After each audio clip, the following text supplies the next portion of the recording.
Hi, and welcome back to Whispers from Cumorah. My name's Scott, and today I'd like to start focusing some on the content found in the Book of Mormon.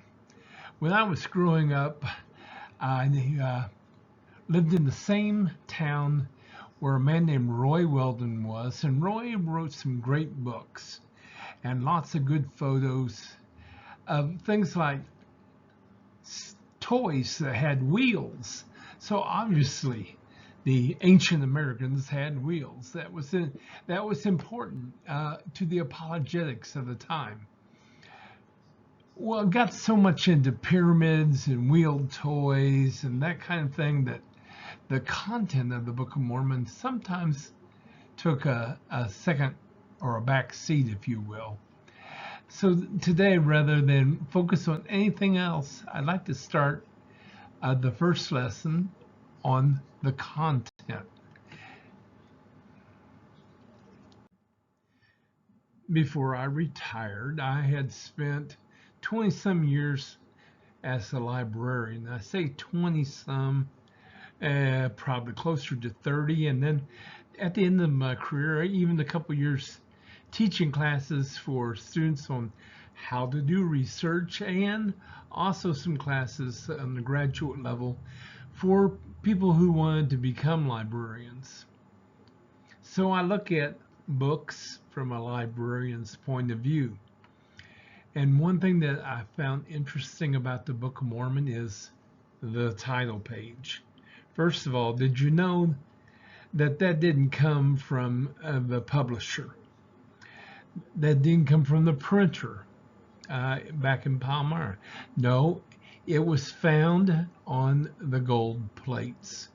Right at the end, on the last leaf on the left-hand side, the title page. And unlike a modern title page, which on one side would have the title and the author and perhaps the publisher, and then on the back side some additional information, this title page has some text on it explaining just what the Book of Mormon is intended to be. What is it about? And that's what we're going to take a look at now. Right off the bat, at the top, we have the title, just like a modern book. The title, the Book of Mormon, not just Book of Mormon, the Book of Mormon, an account written by the hand of Mormon upon plates taken from the plates of Nephi. Wherefore, it is an abridgment of the record of the people of Nephi and also of the Lamanites. And two things stand out. It talks about it being taken from the plates of Nephi. And we'll see a little bit lower that it was not just from the plates of Nephi. It'll mention more in a later sentence. And it also mentions that it's not only the record of the people of Nephi, but also of the Lamanites. And I think it would make a great study for someone to go through and identify just exactly what content came from the Lamanites. And we will see further down that there was content from yet another group of people. Continuing to read the text, written to the Lamanites, which are a remnant of the house of Israel, and also to Jew and Gentile. We are identifying the audience for the Book of Mormon. Now, not only is the house of Israel the Lamanites, but also the Jews, and we folks who weren't born into either group, it's written for us as well. Our next sentence reads as follows: written by the way of commandment and also by the spirit of prophecy and of revelation. This was not written frivolously. It's not just a record of a family. Oh, that's in there. But this was important. This was done to be part of the Lord's work for a later time, later in the latter days. Continuing, written and sealed up and hid up unto the Lord, that they might not be destroyed, to come forth by the gift and power of God unto the interpretation thereof, sealed by the hand of Moroni and hid up unto the Lord, to come forth in due time by the way of Gentile, the interpretation thereof by the gift of God. This declares that the hiding up to preserve it and the coming forth at the time it came forth was by the gift and power of God. And the interpretation of these records also came forth by the gift of God. You know, we never get a real clear answer from Joseph Smith directly about the process, except that it came forth by the gift and power of God. All right, some more. An abridgment taken from the Book of Ether also, which is a record of the people of Jared, which were scattered at the time the Lord confounded the language of the people, when they were building a tower to get to heaven. Some people believe, beginning here, it's written by Moroni, while the first part was written by Mormon. This is because the first part talks about it being the record of Nephi and the Lamanites, and doesn't mention the Jaredites at all. And then we get further down and we have a separate statement now about the Jaredites. So it was thought that when Moroni found he had lots of time and he had sufficient ore and room on plates for the record of Ether, that he added this part to the preface, or what we call the title page. What do you think? All right. Now this part, for me anyway, is the heart of this lesson. What is the purpose of the Book of Mormon? Now you will see that I have numbered 3 statements, 1, 2, 3. Obviously, the numbers are not on the title page of the Book of Mormon, but I wanted to show that there were at least 3 major purposes for the Book of Mormon. If I was to ask most of the Sunday school classes that I've been a part of, what was the purpose of the Book of Mormon, or what is the purpose of the Book of Mormon, most would answer, if not all, why it's to convince the Jew and the Gentile that Jesus is the Christ. That's the correct answer. It's just a very incomplete answer. Let's read it. Let's see what Moroni has to say about this.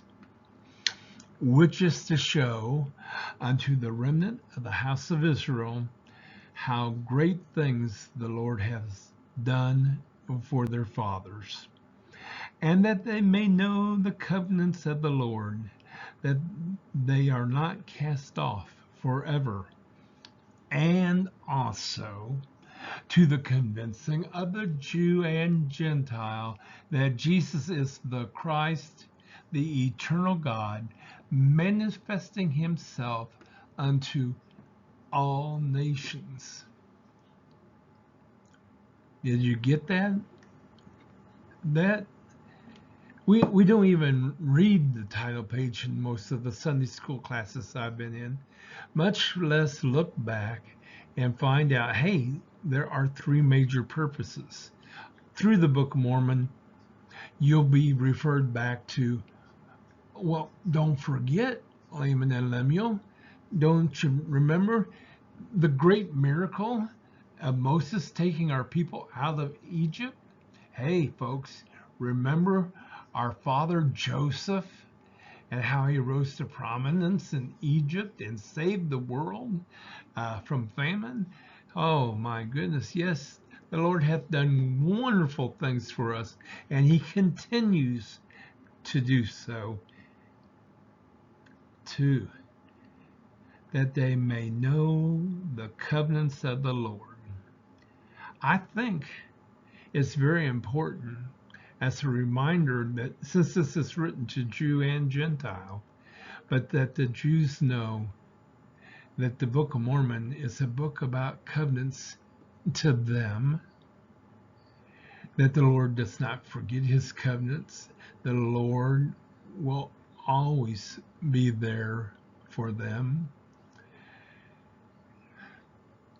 and that the people that are the descendants of the Lamanites are also able to claim covenant with the Lord, and the Lord is going to keep his covenant with them in these latter days. And last but not least, well, maybe kind of on the least side, we as Gentile, we get to take part in finding out another testimony that Jesus is the Christ, the eternal God who manifested himself to all nations. Makes me wonder, where else are we going to find out that Jesus visited? What other works are going to come forth in these latter days? When I look at this, I think, man, what a good research project it would be if every time there's a discussion of covenant, I had a nice, fresh Book of Mormon. You know, they're not expensive. And I went through and I highlighted every time a covenant was made, or someone was reminded of a covenant, or the Lord expressed how in the future he would be honoring his covenants with his people. And we could see what a covenant book this is. You know, New Testament, Old Testament. Testament actually could be translated or spoken of as covenant. Old Covenant, New Covenant. There's a book that many Latter-day Saints use called the Doctrine and Covenants. The Mormons and the RLDS dropped it, 130 some years or so back, so that the doctrinal lessons that were in that book were dropped, and they only printed the covenants, the sections, the revelations from their God that were found in that book. So we have Old and New Covenants, the Doctrine and Covenants, and many think that the covenant made via Alma in the waters of baptism and then baptizing like 450 more people in the waters of Mormon is why this book is called the Book of Mormon, the restoration of that baptismal covenant amongst God's people. And then take another Book of Mormon, fresh and clean, and then as you read through it this time, highlight every time that you see the mention of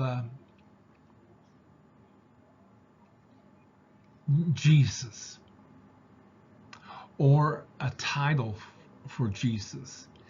And I think you will be astounded by how many times Jesus is mentioned in this book. It's like 1.6 or 7 times a page. I highlighted in my Book of Mormon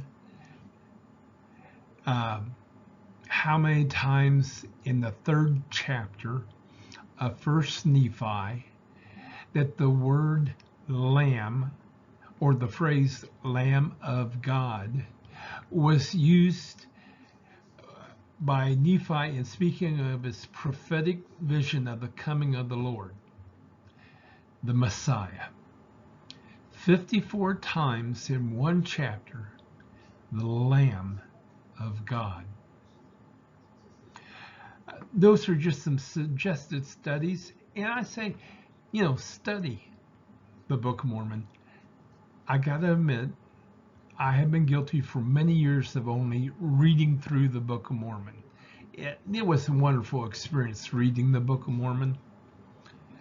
But as I've started to slow down and study the Book of Mormon, look at, if I get to a point and it reminds me of something else, to flip back and forth and see how the two pieces go together, or to look at the Old Testament and see how it's continually reflected in the Book of Mormon, or to see the words of Jesus in the Book of Mormon and how they are reflected in the New Testament.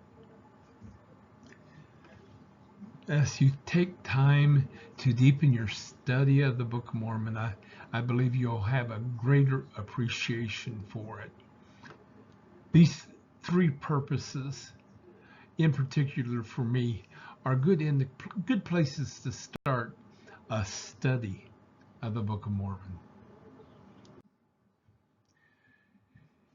And finally, and now if there be fault, it be the mistake of men. Wherefore, condemn not the things of God, that ye may be found spotless at the judgment seat of Christ. As you read through the latter part of the Book of Mormon, the part where the editor is Moroni, especially at the beginning, you'll find that Moroni isn't filled with overconfidence. After all, his father had put together a masterful work, interweaving all kinds of records together, telling the story of his people. Whereas Moroni wouldn't have had the opportunity for the same kind of education, being raised of a time of great chaos and decay. He would have had to known Hebrew and Reformed Egyptian, and somehow or another been able to put all that together. And in their way of writing, which was sometimes very complex, so you can understand why he thought things could have slipped by him. But he doesn't want you to not see the message that the Lord has for you in this wondrous record.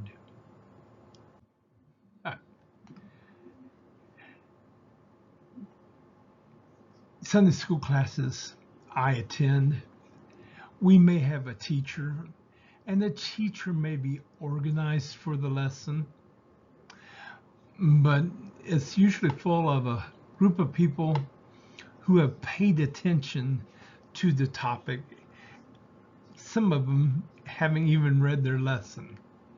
So at this point, in the comments section, I would invite you to leave your comments. Things that you could add, things like, well, Scott, that was close to right, but let me amplify, let me give you a little bit more. Or to ask a question about something in particular that you see there. Give someone else the opportunity to increase your knowledge. Now, the first video I put on YouTube, I had people who obviously hadn't even really watched the video, and they came on the comment section and started asking and challenging things that had nothing at all to do with that video. They were just interested in attacking Mormonism. Now, although I believe in the Book of Mormon, I do not consider myself a Mormon.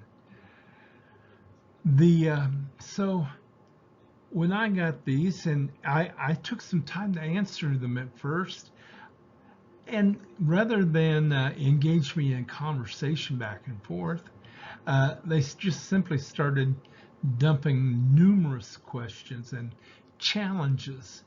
And so I decided, you know what?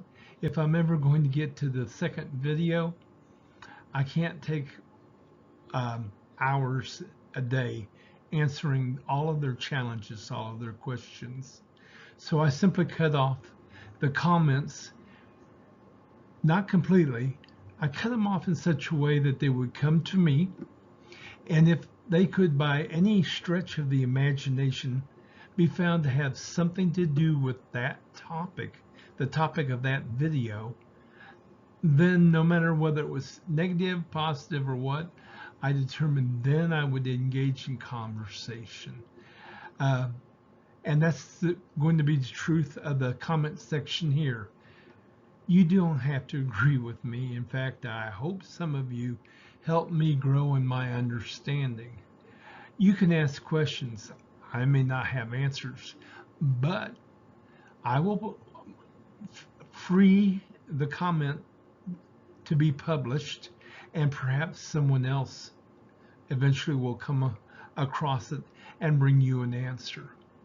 In any case, I've enjoyed looking again at the title page of the Book of Mormon, and I hope that since this is something that's often just skipped over, but was on the gold plates, I hope you have found a new appreciation for it, and perhaps you can bring an even greater appreciation to me.